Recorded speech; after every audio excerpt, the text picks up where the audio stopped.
Today we're going to talk about grubs. I'm going to go over several things. One, how to properly get the right insecticide for grubs. There's a lot of insecticides out there. It is very confusing. I'm going to take the confusion out of this for you. I'm also going to go over pet safety, also bee safety. I'm talking honeybee safety. The difference between preventative and curative, the life cycle of a grub. So I'm going to give you everything that you understand, that you need to understand how to do a proper application so you get good grub control. There is a lot of confusing stuff out there. And been doing this for 35 years. I'm an agronomist, North Carolina State University graduate, and been a golf course superintendent, managed sports fields, been doing this a long time. I'm trying to take some of the confusion out of it for you. Anyway, and I'm going to do it as concise as I can. So anyway, there's a lot of insecticides out there, first of all. There are insecticides, I'm going to simplify it, for surface feeders and subsurface feeders. Just because a package says insecticide does not mean it treats for grubs. I am going to go over thoroughly options that you have that will treat for grubs. Okay. Two, here's where it gets even more confusing. There is curative, meaning an insecticide you can put out when you have grubs actively feeding on your grass, versus a preventative, one you put out actually gets into the plant itself, stays in the plant for an extended period of time, and when the grub munches on the roots, or in the case of ornamentals, munches on the leaf, ingests just enough of the insecticide to kill it. Okay, so I'm going to go over that preventative and curative. Now, I'm going to talk about threshold levels too. Threshold level, when you're out digging in your yard, and I see this particularly this time of year, it's almost May 1st, and grubs are feeding on your yard right now. They are. We're talking about threshold levels. You can be going out and digging on your yard, actually see a grub. There is a threshold level that your grass will be able to do fine with some grubs in it. I have Bermuda grass in my front yard. I don't need to treat for grubs. My Bermuda grass can outgrow it. I don't need to treat for it. It's one of the reasons why I have Bermuda grass, so I don't have to put any insecticides out really on my yard at all. I do have cool season grasses in the back here, as you can see right in there. I really don't treat for that either because it's in the shade. How grubs kill grass is it obviously eats the roots, and when you really get to the life cycle in a minute, it obviously eats the roots off of it, and you have no ability for that plant to absorb any water, and that's why twofold. See grub damage, it comes up like a carpet, and two, you don't, this is the bad thing about grubs, you really don't see the damage until it's too late. So the preventative approach is a good approach, and I'll give you one here in a few moments that actually is safe, extremely safe for honeybees, safe for the pets, the whole 9 yards, and I'll give you another one that's actually I've used in the past that does a good preventative. Anyway, so we'll go preventative and curative.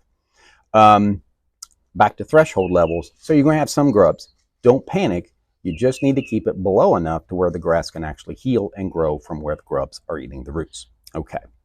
Now we're going to talk about a little bit of life cycle. I said grubs are right now feeding on your yard here in May. That is true. What happens is this time of year, grubs have come up from being underneath the surface, overwintering, and they will come up in April. I'm in the mid-Atlantic region. You folks further south, a little earlier, they will come up, feed on your roots, and then they will mature in June, make Japanese beetles, chafers, June bugs, mostly, about all beetles. And then they will mate. Then they will come back to your yard in July, put their eggs into the ground. That will form a larva and then pupa and an adult. That's the life cycle. But anyway, that egg will hatch, form a pupa. When it gets to a larvae, it starts eating your grass. That's when you get really whacked, late July, August, because you don't have any water going out, and that's when you really see the damage. And that's where the systemic/preventative grub control comes into play. Okay, a lot of the systemics don't do much for mature grubs because when it's at that pupa stage, it's very sensitive. It's more sensitive than it would be an adult grub. Okay, but the preventative does a very good job, and I'll give you a couple options here in a few minutes. Now, So there again, they come up, feed this time of year, go up around in June, mate, put eggs in the ground July, late June, early July. They hatch, feed again, and then they go in down and overwinter. And they can feed clear into October. So you're dealing with grubs until October. The reason why you're not seeing generally too much damage of grubs in mid to late September is it's cooler temperatures. Um, Usually, most of the damage then is your crows, skunks, um, getting in there and digging up your yard. That's the big thing with golf courses for me, was the daggone crows coming in and tearing up the fairway, and it was a mess. So anyway, that's where you see most of your damage in the fall. I'm just giving you the telltale signs. Also, you see moles and voles. Generally, if you treat for grubs, you will not have the mole and vole problem. Okay, so I'm just giving you the whole thing. But anyway, they will feed until October, and in October they will go down. So let me do that one more time. Come up in early spring, feed, mate very early summer, eggs July, starting on your grass in July, August, and then they'll continue to feed until October, then they'll go down into the ground. Okay, that's basically when you need to be aware of that life cycle in order to keep this straight. Okay, now, preparing your yard for application. Generally mow it first. I'm going to get into the insecticides here in a minute. You want to mow your yard first, just at the standard mowing height. Not a big deal. You just don't want it too high. Okay, so, and then also you don't want to put it on a waterlogged yard. If you're putting it out in the spring, if you've had 2-3 inches of rain, you do need to get majority of these products, you need to get into the soil profile. So ideally, if you don't want it bone dry either, you want it moist. So you actually may have to irrigate a little bit to get the soil moist, then put it out, particularly the Curative, and then water it in. And when I'm talking water it in, most of these Curative products, get to them in a minute, you will need to probably water them 1/4 to a 1/2 inch. Not playing around. You've got to get it down there past the thatch into the soil so it can go ahead and do its work. Okay. Now, as far as pet safety for your Curative, this is an insecticide. Once when you've watered them in, you should be fine. But you need to water them in immediately. If I put them out this afternoon, I need to either get a rainstorm coming in almost right behind me or put it out in the rain. I've done that while it's raining to beat the barn. Okay, and let it water in. But these are, I'm not going to get too much into it as far as organophosphates and all the other stuff. I can do that if you want me to, but on another day, another time. Essentially what these are, the Curative are insecticides. These are Dilox is one of them. It's organophosphate. What it does is it disrupts the nervous system of the grub and of the insects, and it actually, if some of the pyrethroids that you have for surface feeders and things on the plants, you can actually see like beetles if you spray them, and they'll kind of shake and then they'll die. Essentially, they go into convulsions and they die. Don't let that freak you out. If you do this and water it in, it's safe. Just keep your pets off of them until you get it watered in real good. Okay. So anyway, it does disrupt basically the sodium ions that go between nerves, and it disrupts them. I can get further into it, but you don't really care. All you want the grubs out of your yard, so I'm not going to get into it. So anyway, that's how it works. So keep your pets off of it when you're using these curatives. Okay. So prepare your yard, mow it, make sure it's moist. So there's some moisture there, not bone dry. So anyway, if you're in the southwest, water it. I would also put these out probably if you're in the southwest. Put these out really about anywhere. Put them out in the evening and then water them that evening, or if you have your irrigation scheduled, water them that morning. They should be fine overnight, providing it's not too hot. I know some of you folks in the southwest, you really should water them in the moment it's done. But definitely water them in before the sun gets up, because you just don't want that on your grass. You want it getting in that soil. Okay, so here we go. Curative. There's a product called Dilox, and I will leave these in the comments. I know there's a couple times I've had trouble getting these attached, but I will leave all these products, and I think they can all be bought on Amazon. We'll leave them in the comments. So all you got to do is go scroll, put your right on it. Okay, so here we go. Dilox. And this is Curative, Bio Advanced Grub Killer plus 24 hour. Okay. There's actually two bio-advanced products. There's one that's a preventative. It's the Merit product that I'll get to in a moment. The imidacloprid product, that's the active ingredient. This is, you want the one, if you get the bio-advanced, you want the one that says 24-hour on it. Okay, there again, it'll be in the comments, so that way you're covered. You know you got the right one, because there are two different ones. Like I said, this gets confusing. Now, there again, you'll need, if it's dry, you need to put a little water out. It got to be watered in with 1/4 to 1/2 ounce of water. You've got to get it down in there, and you've got to get it in there the moment you put it out. Now, it goes out to 2 or 3 pounds per 1,000 square feet. It will give you approximately 30 to 40 days of control. Okay, these are, there again, these are a curative. If you have actively growing grubs and you need to whack them, go with the Dialox or the Bio-Advanced Grub Killer 24 Plus. That's all you got. You got something else, probably not going to work. Okay, even if you go out with these preventative ones, if you have actively growing grubs, if you're watching this in July, August, and you're seeing dead grass, this is what you want. You want the Dialox or the Bio-Advanced. Gotcha? Okay, here we go. Now, preventative. Here's where we're getting into, I've actually learned something in researching this, and I got some good positive news, I think. There is a new insecticide out, systemic, for grub control called Acelepryn. Okay, I'm going to try to do this, but here's the active ingredient: chlorotranonopal. Okay, and I think I've got that. Now, Acelepryn is the product from Syngenta. I will leave that in the comments. It is a liquid. The other one that also has a chlorotranonopal in it is a Scott's Grub EX. There are, I believe, I haven't found them, but the Scott's Grub EX, I think Scott's has a 24-hour. I could not find the 24-hour. But there again, be links in the comments so you know you got the right active ingredient. The Scott's Grub EX also has chlorotranonopal in it. Here's the nice thing. There's no signal word. This insecticide is so safe, there's no signal word on it. Very quickly, not going to bore you. You have warning, danger, caution on insecticides.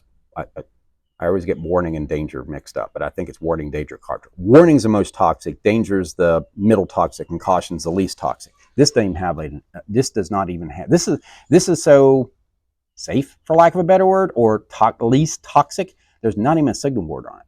Pretty impressive stuff. So anyway, a little bit more pricey, just a hair, but I think it's worth it. I'm going to start using it everywhere. I'm just going to start using it.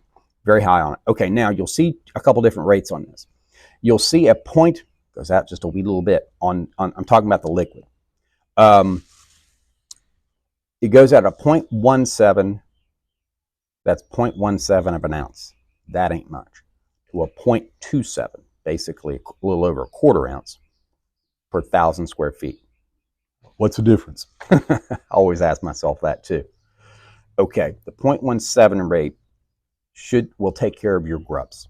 The 0.27 rate, for those of you in the South, particularly you all Southwest, I've seen a lot of bill bug problems, bluegrass, annual bluegrass weevil, you may have that a little bit in the North. So anyway, you'll need to go at that 1/4 ounce rate. Okay, if you want the control, you want a more diversified control of there again, of bluegrass weevil, annual bluegrass weevil, and let's see, yeah, turf caterpillar too. That will give you a few more insects that it controls at that higher rate. Grubs, you're fine to 0.27 rate or 0.17 rate. Read the label on all of these, but I'm pretty sure my notes are correct. And bill bugs at that 0.27 rate. Anyway, now you do not need to water it in. There's no need to water it in. You can put it out if it's super bone dry. I don't think it'll hurt stress turf, but try not to put anything out on stress turf. Not a good idea. So you need to ideally, if you've had a rainstorm or something, but you should be fine either way. But you can put it out. You don't have to water it in. It'll translocate through the plant, through the leaves. So you'll be in good shape there. You don't have to worry about the irrigation. So anyway, that's straight from Syngenta's website. I might even leave a link to that too if you want to read more about it. But anyway, the Acelepryn, I'm pretty, and the Scott's Grub EX. Good for you, Scott's, putting that out. So I'm glad we have that for the homeowners. Okay, now, here's the two products that are preventative, and I've used them, particularly the Merit, for years. And I recall when I did the research on this, I remember that when Merit first came out, this is how long I've been in it, predate chemicals for gosh sakes. But anyway, I remember, well, it might harm bees. What happens is with a systemic product, it can actually get into, and here's what we thought when we were golf course superintendents. It can get into a flower, and the nectar slash pollen in that flower can actually have that insecticide in it and actually kill the bee. I can tell you from when I was a child, because I'm 50, ripe old age, 54 years old, there were a lot of bees around. I remember stepping on them all the time during the summer because I love going barefoot. Still do. There's not a whole lot of bees around now. So, anyway, we didn't worry about too much in golf courses because we don't have any flowers on our golf courses. You know, we don't have any clover flowers or dandelions or anything else. But the typical homeowner may not be treating as thoroughly or as aggressively as golf courses will. So this is a big deal, guys. So just be aware of it. But I am going to give you the chemicals in case you want it. So anyway, the one is Merit. It's an imidacloprid product. That's the active ingredient. Don't have to know the active ingredient. You just got to know the product is Merit. It is good. You generally want to put it out. You can put it out a little later than acelepryn. I generally put it out in early May. You can go as late as June in most parts of the country. I just, for some reason, got in the habit of putting it out in early May. And it did fine for me. And so anyway, it's not going to do much good for you on the grubs that are feeding now, because there again, once the systemic and two, the grubs are too mature. If it gets in the plant and the grub munches it, it's not going to be enough to kill a mature grub, because those grubs are about to come out of the ground and do their wild thing and make more grubs. So it probably is not going to help you right now. If you do want to go out, you'll have to go out with the Dialox right now if you want to whack what you have, and you'll get about 40 days of control out of 30 or 40 days of control out, and you can follow up with a acelepryn or this Merit product. Okay, so you need to water it in just 1/4 ounce per 1,000. You do need to get down past the thatch layer into the ground, but not as aggressively as you will with the Dialox product or the Curative product. You know, the BioAdvance 24. That you really need to water in. This just 1/4 ounce should be fine. It goes out at 0.14 to 0.18 pounds per 1,000. It comes in a granular. If you do get, there is liquids, just read the label on all of these, but I'm just giving you an idea of rates of how much you would need of the product. There again, I'll leave the comments in, I'll probably leave the product in the comments. There's another one called Meridian. Same thing as far as bee problems. So, and just another option, it's a Syngenta product. There again, everything that I have seen is inconclusive as far as harming bees.